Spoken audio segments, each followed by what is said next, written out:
আমাদের ফটোকপিতে দেখলে বুঝতে পারবেন। এই যে দেখেন, এই যে কবরস্থানটা এই যে এভাবে ছিল, এই যে বান্দানো ছিল। ও আচ্ছা আচ্ছা, ঠিক আছে, এইটাই এই যে এইখানেই ছিল। সিটি কর্পোরেশন আর ঢাকা জেলা প্রশাসকের সাথে আমাদের গতকালকে কথা হয়েছে। আমি ওইখানে যাই দিয়েছি, আবেদন দিয়েছি, জেলা প্রশাসকের দিয়েছি আবেদন, পরে জুলাই ফাউন্ডেশন আবেদন দিয়েছি। দেখি এটা নিয়ে সমস্যা হবে না ইনশাআল্লাহ। দেখেন দেখি সরকার থেকে এখনো কোনো নোটিশ আছে না, পাগা কবরস্থ করে দেখি লিগ্যাল নোটিশ কোনো আছে না, আপনারা দেখেন কি দেখি, কিন্তু আমার আবার কবরটা রাখেন। বারবার আমি মর্জিন সাহেব আছে এবং আরেক কেউ আছে, আপনারা কবরটা রাখেন, কবরটা রাখেন। না না, এই গত সপ্তাহ আমরা গত কয়েকদিন ধরে আমরা খোঁজ নিতেছি, তারপরে এসে দেখি যে আমাদের কবরটা উত্তোলন হয়ে গেছে, তখন থেকে আমরা এই ঘাটাঘাটি করা শুরু করেছি। কেন ওই খাতা সাইনবোর্ডে শহীদের নাম লেখা রয়েছে, ওই কাগজে যদি ইয়া থাকতো তাহলে আর এই ভুলটা হইতো না। কাগজ তো এটা তো 1 বছর হয়ে গেছে ডাম্পিং এর ব্যাপার, কিন্তু সাইনবোর্ডটা তো অন স্পট, যেখানে শহীদের কালো বড় করে লেখা আছে শহীদ, সেখানে লেখা আছে স্পষ্ট হওয়ার পরে সেটা চেঞ্জ করা হয়। এটা হচ্ছে আমাদের সেই ক্ষেত্রে হয়তো কোনোটা দেখা যায় 1 বছর, যেমন এটা 1 বছর বেশিও রয়েছে, 1.5 বছর, কিন্তু 1 বছর 1.5 মাস রয়েছে, কিন্তু এটা কোনো পরিকল্পিত যেটা আপনি বলছেন এরকম আসলে যদি যে এই যে লেখছে এনে শহীদ হয়েছেন, যে এখানে যেটা আছে যারা কবর কাটে, আসলে ওরা তো হয়তো দেখে যে 1 বছর হয়েছে কিনা, ওরা তো শিক্ষিত পারসন না বা এটা নিয়ে অত ই করে না। কিন্তু আমার কথা আমি একটু বলি, এখানে তারা দেখতে পারছে যে 1 বছর হয়েছে কিনা, এই লেখাটা দেখেন যে শহীদ হয়েছে কিনা, আমি তো এটাই বুঝতে পারছি। তারা এখানে পড়তে পারছে যে 1 বছর হয়ে গেছে, আমি তাই সেই হিসাবটা বুঝতেছি, তারা এখানে শহীদ লেখাটা বুঝতে পারেন না। আপনাদের যে কথাটা তারা বলতেছেন যে তারা অশিক্ষিত, তারা বোঝে না, কিন্তু আমি তো বলতেছি যে তারা বুঝতে পারছে, হিসাবটা বুঝতে পারতেছে, 1 বছর হয়ে গেছে, সাইনবোর্ড দেখতে পারছে, তারা শহীদ হয়েছে এই কথাটা লিখতে পারে কিন্তু পড়তে পারে নাই। এটা কোন ধরনের কথা? এটা হয়তো সে দেখে নাই বা খেয়াল করে নাই, 1 বছর হয়েছে এটাই সে কারণ। আপনি বললেন যে 1 বছর পরে সে এটা চেঞ্জ ওনার কথাটা একটু আমার কথা শেষ করেন, তারপর আমি ভাই এক সপ্তাহের মধ্যে একবার আইসি ফোন দিতে দেখি তো ওই জিনিসটা দেখতে পারলাম। ওইটা তো এখন ওনারা যদি নাই আসতে তাহলে এটা দেখতে আর আমরা পেয়ে বাবা ওনারা আসছে এখানে কবর জিয়ারত করতেছে, এখানে হাজার হাজার কবর আছে। এখন আমি বলি, এখন এইটা যে ওনাদের বলতেই হবে যে এটা হচ্ছে একটা জুলাই শহীদের কবর বা এটা হচ্ছে অথরিটির ইনফর্ম করতে হবে, এটা তো ওনার মাথায় নাও থাকতে পারে। না এই জিনিসটা আমি একটা বলি ভাই, ভাই বিষয়টা কিন্তু খুবই সেনসিটিভ। আমি বলছি যে আমাদের লাস্টে যদি নিয়ে যায় আমি এই কথা বারবার এখানে দেখে এই জিনিসটা আমরা দেখতে শোনার নাই যে ভাই আপনারা শহীদ লিখছেন, ছোট করে এখানে লিখছে। হ্যাঁ, মূলত এটা দেখছে যে টাইমটা শেষ হয়েছে, আমাদের এখানে কোনো যে ওনারাও কেউ বলে নাই, আবার কোনো জায়গায় কোনো ছোট করে না থেকে এখন এটা কি বিশাল বড় এটা শহীদ হয়েছে না, এটা জুলাই শহীদ হয়েছে আমরা রাখি না। হ্যাঁ তারা দেখতে জুলাই শহীদ লেখা যে কোন শহীদ, যে কোন শহীদ শহীদ যদি আমাদের এখানে যে কেউ লিখতে পারে, চিঠি আসে নাই, আমাদেরকে কেউ অবগত করে নাই, তাহলে আমরা বুঝবো কিভাবে আপনি এখানে শহীদ লেখা আছে কিনা সেটা বলেন। সবসময় আরো কয়েকজন আছে, ওনাদের সাথে দেখা, ওনার সাথে প্রায় প্রায় ভুলে যেতাম যে দেখেন আঙ্কেল আমার আব্বা কিন্তু শহীদ হয়েছে, আমার আব্বার কিন্তু গুলিবিদ্ধ লাশ আপনারা রাখেন, যে কোনো সময় সরকার থেকে নোটিশ আইতে পারে, তখন একটা ব্যবস্থা নেবেন, আপনারা কিন্তু আমার আব্বার লাশ রাখেন।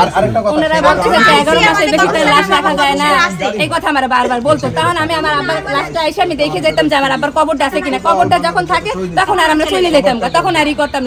এই কয়েকদিনের ভিতরে এসে দেখি যে আমার আব্বার কবর নাই, কবর গেছে, কি হয়েছে পরে না হচ্ছে নতুন কবর দিচ্ছে। কেন নতুন কবর দিচ্ছে আমাদের জানাইছেন কেন? আপনাদের জানাই নেই, আপনাদের জানাই তাই না আমাকে কি করতে হবে? আমাদের এখানে কি হয়েছে উনি কথা বলে না, উনি কোন কথা বলে আইসে দেখছি আমার আব্বার বেড়া খুলে বেড়া দেখা দেন, এই যে বেড়ার মধ্যে ছবি আছে, মিস্টেক দুই দিক দিয়ে হয়ে গেছে, এই যে ছবি ওই যে বেড়া দেওয়া ছিল এইভাবে চারপাশে সমন্বয়করা আপনারা এইভাবে এটারে কেমন এই যে বেড়া দেওয়া ছিল, ঠিক আছে এই দেখেন এই যে বেড়া দেওয়া ছিল, সমাধানের এই যে এইভাবে বেড়া দেওয়া ছিল, তারিখ দেখে হচ্ছে কবরটা পুরা হয়, এটাও একটা তারিখ দেখে যে করা হয় এটা শুধুমাত্র গোর পূজা যারা আছে এটা কি নিজের শেখদের করে ফেলে নাকি দায়িত্ব আমার আব্বার কবর তখন এটা অবশ্যই একটা কনসেন্ট বা সম্মতি দেয় মিনিমাম। কিভাবে কি ইদানিং 5 দিন যাবত শুনতেছি যে এরকম একটা ব্যাপার হয়েছে। আরো যে এখানে বাপ্পি আহমেদ আছে, আরেকটা কবর আছে, ওটার নামটা আমার সঠিক খেয়াল নাই, ওনারা আমাদেরকে অবগত করছে যে ওনারা জুলাই আন্দোলনে মারা গেছে। তাদের প্রতি শ্রদ্ধা ভালোবাসা রেখে আমরা কিন্তু তাদের কবরটা ওইভাবেই যত্ন সহকারে রেখে ফেলি। এই ব্যাপারটা আমরা গত সপ্তাহে জানছি, আর কবর চেঞ্জ হয়ে যাওয়ার পরে যদি আমাদেরকে ওনারা জানায়, সেক্ষেত্রে আমার জায়গায় যদি আপনাদেরকে রাখেন আপনারা কি করবেন? এটা আমি জীবনে মানব না, আমি এটা আগে জানাইছি। কি করবেন বলেন? এবং সে যে জুলাই আন্দোলনে মারা গেছে তার মৃত্যুর কারণটা ওখানে স্ট্রোক জনিত কারণে মারা গেছে। আরে আমি প্রত্যেকটা স্টাফকে জানাই দিছি যে আমার বাবা গুলি খেয়ে মারছে, আপনি ছিলেন না। ওই যে আপনি স্টাফ ওই যে দাঁড়িয়ে খারাপ ছিল রাস্তা কখনোই জানানো হয়নি। শাকিল সাব্বির জানানো হয়নি। শাকিল আর সাব্বির আরো দুজন আমার বাবা 19 জুলাই মিরপুর 10-এ কোটা আন্দোলন শহীদ হয়েছে। ওনাকে 20 জুলাই মিরপুর বাংলা স্কুল জান্নাতুল মা প্রফেসর ওনাকে দাফন করা হয়েছে। দাফনের সময় পরিস্থিতি ভালো ছিল না, এই জন্য আমরা বাসা থেকে ফ্যামিলি সেরকম আমরা কেউ আসতে পারিনি।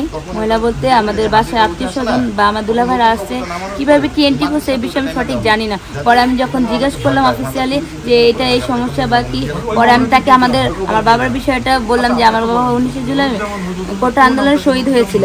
ওনার এই বিষয়ে ওনার খবরটা আমরা সরকার থেকে আমরা বলে রাখছি যে আমাদের পাকা করবে বা স্থায়ী করবে। ওনারা কোনো আমার কথায় কোনো গুরুত্ব দেয়নি।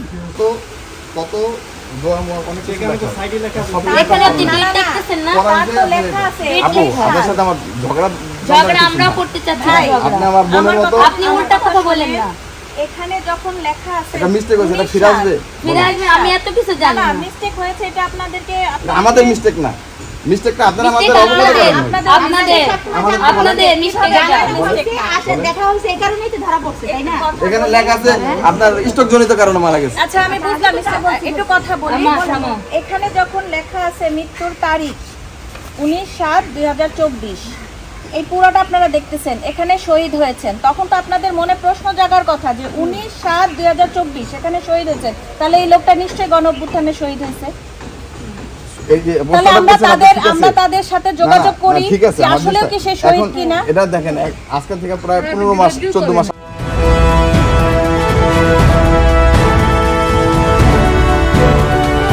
জনতার টিভি, জনগণের আয়না।